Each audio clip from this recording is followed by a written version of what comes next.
we are going to demo the mouth mirror. We have all of our armamentarium. We have our PPE on. My patient has their glasses on. They have their patient napkin on. We have lightly lubricated the patient's lips.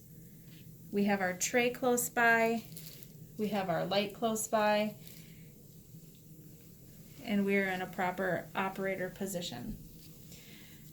We are going to be putting our mirror in our non-dominant hand. We have a modified pen grasp.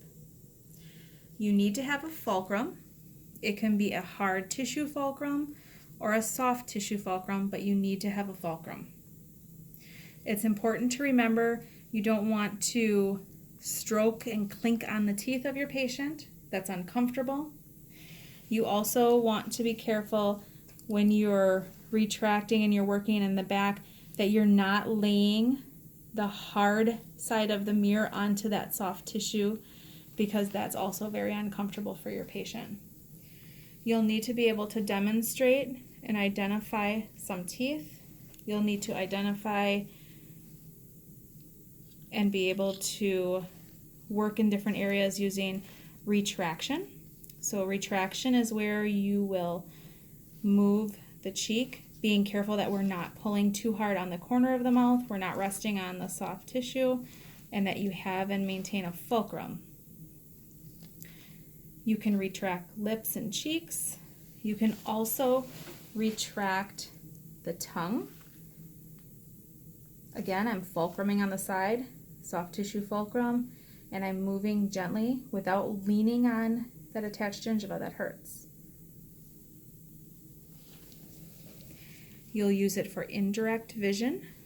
If I come to my 11 o'clock position, I can use my mirror to see the lingual of those maxillary anterior teeth. You can also use it to illuminate areas.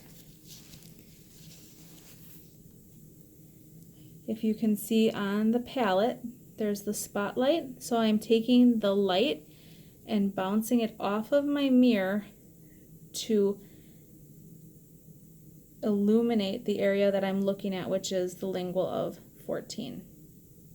Again, soft tissue fulcrum here. The final thing you'll need to demonstrate, let my patient swallow, is transillumination. We are looking through the teeth and we're using the light to bounce off the mirror and come up through the teeth, which is going to cause them to look like they're glowing a bit.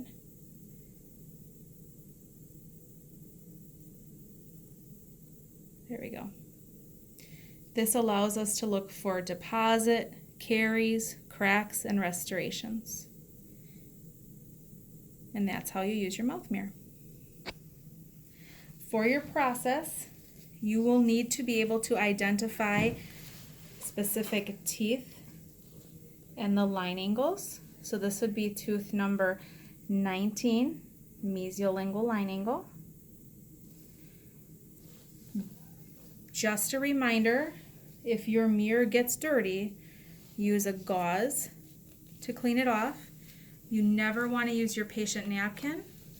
You never want to use your patient cheek to clean it off. However, if you're getting the mirror that's foggy, you can very gently lay it against the buccal mucosa and it'll warm the mirror up so it fogs a little bit less.